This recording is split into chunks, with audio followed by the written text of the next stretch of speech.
ヒラメを生け締めに、背骨にワイヤーを通し神経を壊す。鱗をすき引きする。背面も丁寧にすき鱗。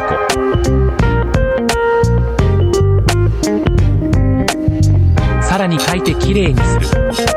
頭を切り落とし、腹綿を洗い、5枚におろす。1枚、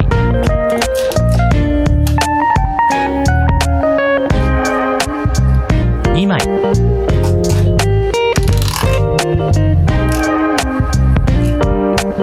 3枚、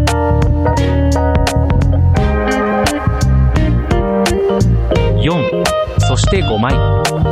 鮮度抜群のヒラメを寿司ネタで使えば絶品間違いなし。